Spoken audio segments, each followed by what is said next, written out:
Hubo un tiempo en que paseaba acompañado únicamente de mi sombra y mis pensamientos, cuando nada del trasiego de la vida diaria parecía perturbar mi soledad. Era una costumbre convertida en ritual. De buena mañana, ataviado con los mejores ropajes que por entonces mi bolsillo se podía permitir, echaba a andar con el ánimo de un navegante que, aun encerrado en su camarote, no temía salir a mar abierto para redescubrir incansablemente el mundo. Así, cruzaba el río, verdoso espejo del cielo, y me adentraba en lo profundo del particular bosque, donde los árboles eran moles de granito y hormigón, y el sotobosque, montes y llanuras de negro asfalto. Pero, superpuesto al monótono ritmo de la ciudad, llegaba a mis oídos la dulce melodía de los bares y cafés, el tintineo de las cucharas y los vasos, los agudos y graves de aquellos murmullos que conformaban una conversación colectiva.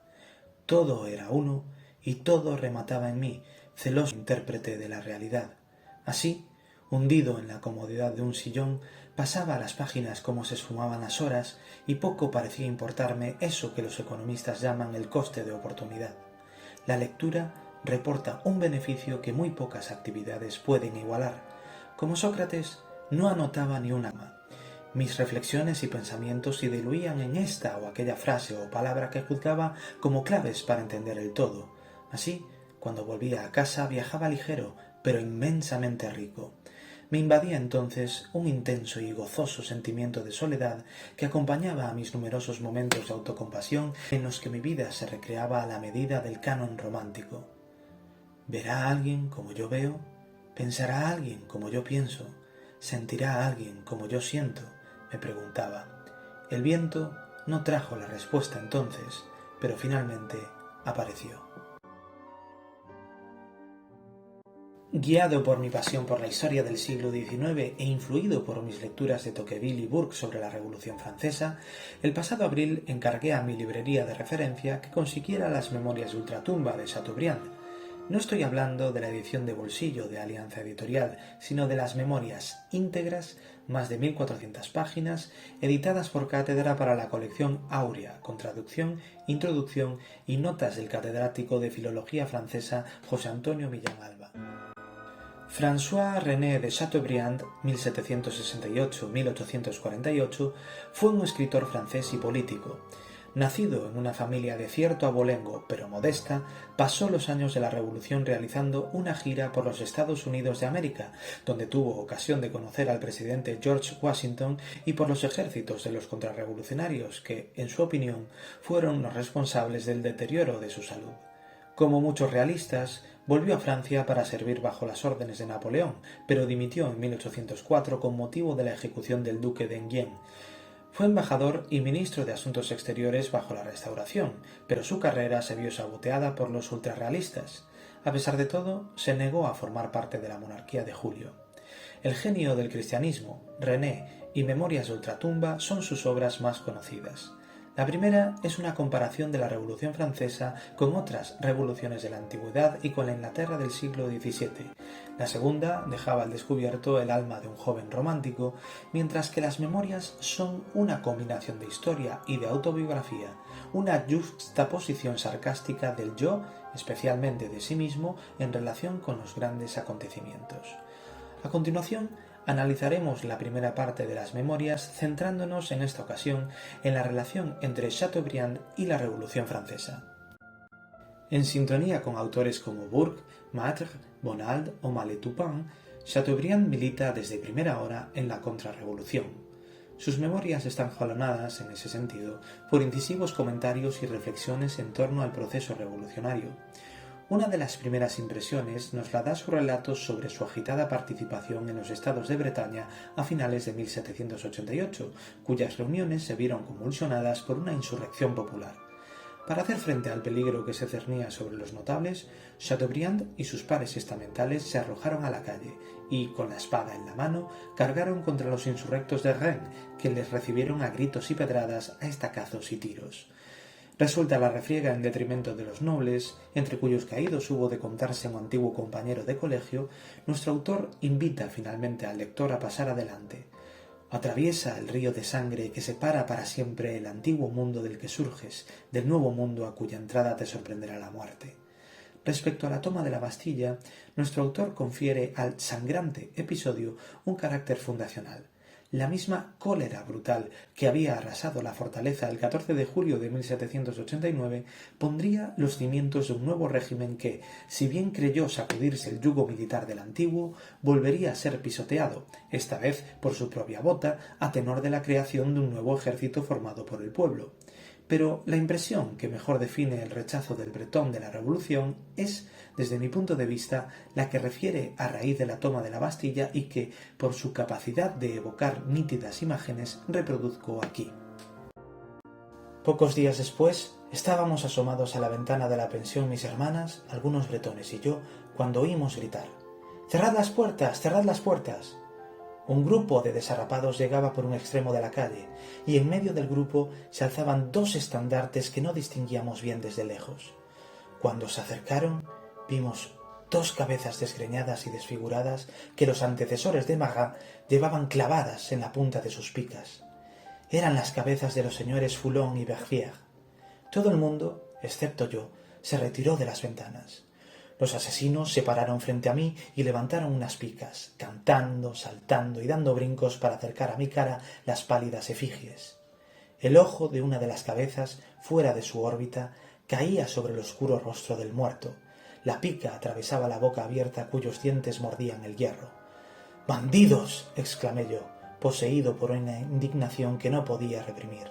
«¿Es así como entendéis la libertad? Si hubiese tenido un fusil, habría disparado sobre aquellos miserables como sobre una manada de lobos». Se pusieron a aullar y a golpear la puerta para derribarla, con ánimo de unir mi cabeza a la de sus víctimas. Mis hermanas se pusieron malas. Los cobardes de la fonda me llenaron de reproches. Los asesinos, en cuya persecución venían, no tuvieron tiempo para invadir la casa y se alejaron. Aquellas cabezas, y otras que vi muy poco después, cambiaron mis disposiciones políticas. Cobré horror por los festines de aquellos caníbales y en mi cabeza empezó a germinar la idea de abandonar Francia y de dirigirme a cualquier país lejano. Si por algo recordamos las memorias, es, además, por la relación que el autor elabora de los personajes más importantes de su tiempo, tirando de ironía en cuanto al paradójico destino que aguarda a los protagonistas de la Revolución. Chateaubriand ofrece un retrato en el que ninguno se salva. Mirabeau, fruto de la destrucción de la moral, es descrito como un hombre feo, soberbio, vicioso y corrupto. Robespierre, un vulgar orador de rostro cristianodino, es comparado con un administrador de una buena casa o un escribano de aldea. A Marat lo sitúa provisto del oficio de bufón en la corte del pueblo. Desmoulins, calificado como el fiscal general de la linterna, resulta ser un cicerón tartamudo, consejero público de asesinatos, extenuado por excesos solitarios, republicano frívolo dado a retruécanos, ocurrencias y chistes macabros. Fouché no es más que una hiena vestida, ladrón, ateo y asesino que aspira a ser elegido ministro, y Danton se erige en un uno con estatura de godo, que no obstante no logrará evitar caer en su propia trampa. El tribunal revolucionario que había contribuido a crear será, paradójicamente, el que le envíe al cadalso. Habiendo sido herido en el sitio de Thionville en 1792, en un intento de los nobles emigrados por restaurar a Luis XVI en el trono, Chateaubriand partió a su exilio de Londres, donde recibiría al año siguiente no solo la noticia de la ejecución del rey santo y mártir, sino también la de su hermano, su cuñada y el abuelo de esta última, Malesherbes, bisabuelo, a su vez, de Alexis de Tocqueville. El crimen de mi emigración era la acusación de su inocencia, se lamentaba Chateaubriand ante los desmanes del terror. Tras 7 años de fortunas y miserias, en 1800 nuestro autor regresaba a Francia con Napoleón convertido en primer cónsul y la vuelta de los nobles emigrados que veían en el orden impuesto por el despotismo napoleónico una segunda oportunidad. Así remata la primera parte de las memorias. Vista en perspectiva, la relación entre Chateaubriand y la Revolución Francesa no es distinta a la de otros autores conservadores contemporáneos cuya reacción implicó no sólo utilizar la pluma contra aquella, sino también la espada.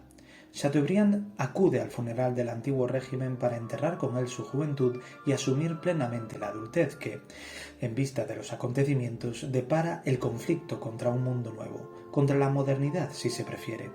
de modo que refugiarse en el pasado, y más concretamente en los hechos gloriosos de la Edad Media y la Edad Moderna, vivir con fervor un sentimiento religioso renovado, recurrir a la autocompasión e imponer el concepto del hombre en soledad enfrentado a un mar de dificultades que la modernidad trae consigo, será el inagotable cliché que acompañe indisolublemente a los autores y artistas del romanticismo decimonónico, llegando incluso hasta nuestros días.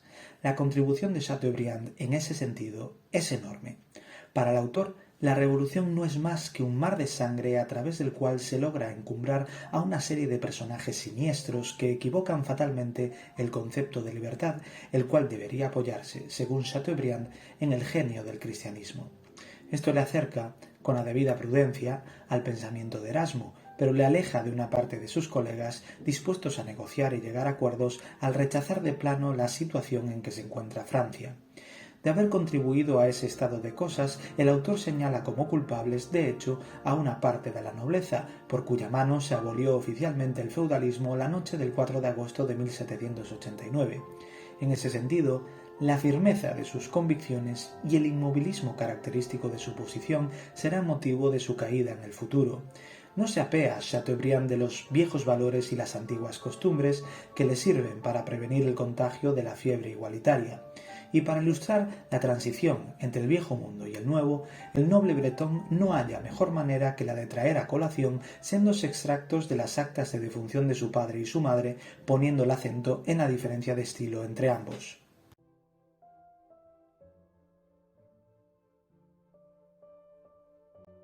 Puedo decir con sinceridad que las memorias de Ultratumba son la respuesta que venía esperando desde mis primeras inquietudes románticas. Si bien aquí he centrado mi atención en la relación entre Chateaubriand y la Revolución, la primera parte del libro ha sido, por lo demás, como el aperitivo previo al banquete. Cada línea trata de poner al lector de parte del que escribe, regalándole la vista con deleites del alma, el pensamiento y el corazón.